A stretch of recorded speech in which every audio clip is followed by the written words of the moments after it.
Bonjour et bienvenue sur ce nouvel épisode du podcast Punkin Dev. Aujourd'hui, j'ai choisi de vous parler de freelancing, concept plutôt en vogue en ce moment.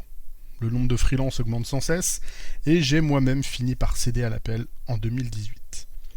Malgré cette tendance très marquée, on entend toujours autant d'avis très tranchés sur le sujet. Tu peux gagner beaucoup plus, oui mais t'as aucune sécurité de l'emploi. Oui, mais le marché de l'IT se porte bien actuellement, ça ne présente aucun risque. Ouais, ça peut changer, et l'administratif, la compta, les charges sociales, t'y as pensé? Non, mais c'est rien, tout ça. Et t'as pensé à ta famille si ta boîte coule?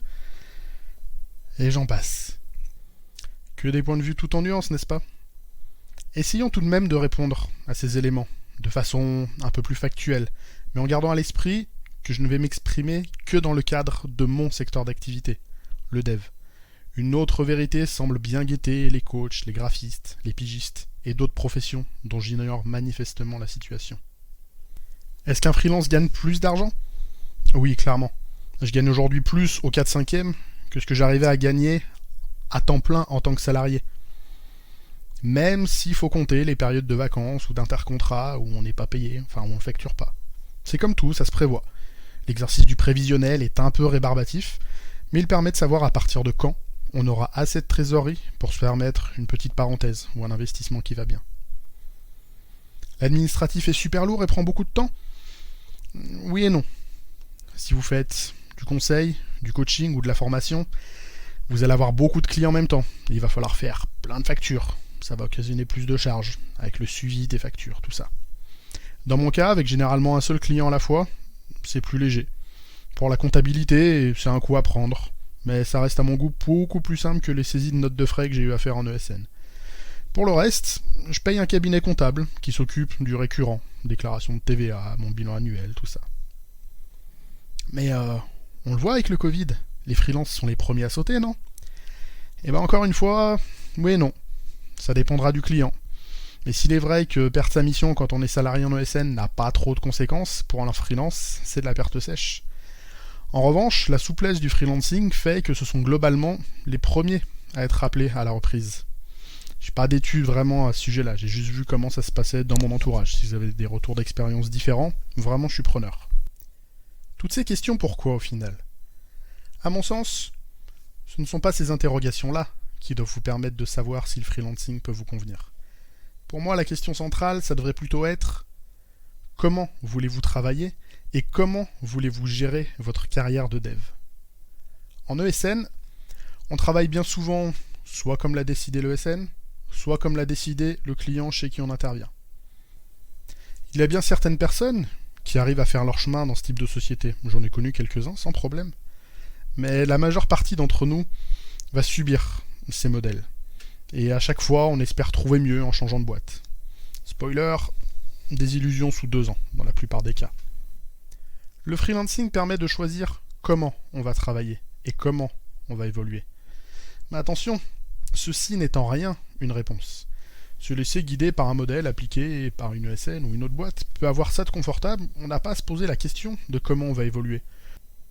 On laisse venir les choses en choisissant juste parmi les chemins qu'on nous propose.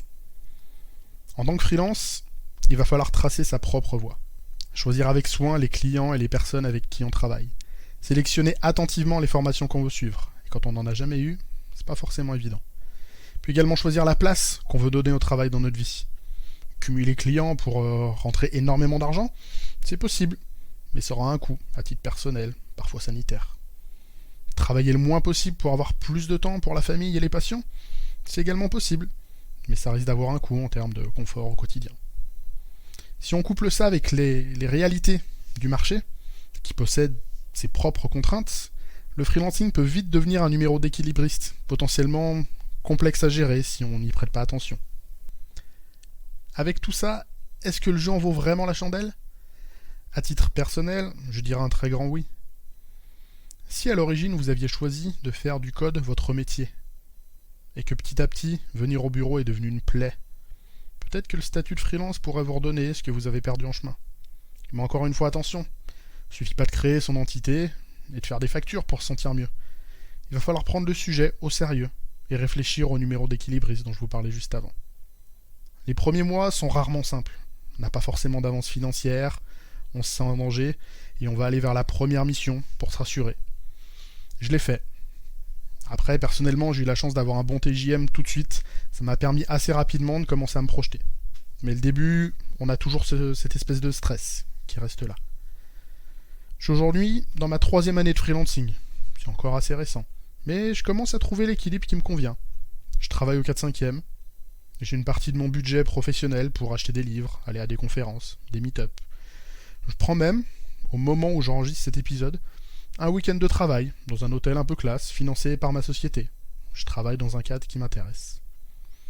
J'ai également fait le choix du télétravail, il y a à peu près un an.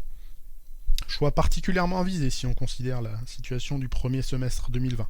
Ça a facilité les choses.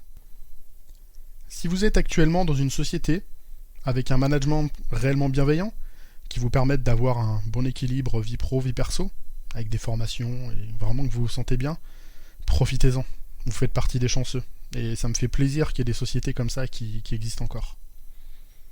Si en revanche, chaque retour de vacances est pour vous un enfer, et que chaque matin est plus difficile que le précédent, commencez à vous poser la question. Pour alimenter ce questionnement, je vous conseille vivement la lecture du livre Code Freelance, écrit par Emilien Pécoul, @Warzy sur Twitter. Vous pouvez également retrouver sur YouTube, sur la chaîne de Malte, un webinar intitulé « La vie de freelance est-elle faite pour moi ?», dans lequel je suis intervenu aux côtés d'Emilien, justement, qui venait présenter son livre. Enfin, si vous souhaitez déjà vous lancer, que le questionnement est déjà passé pour vous, mais que vous avez toujours une retenue, que vous hésitez à franchir le pas, je vous invite à trouver une communauté freelance au plus proche de chez vous et qui pourra vous aider dans vos démarches. Sur Lyon, je pense tout particulièrement à HackerJob, www.hackerjob.fr, qui m'a grandement aidé quand je ressentais ces craintes-là et qui continue aujourd'hui d'accompagner de nouveaux devs régulièrement dans la transition vers le freelancing.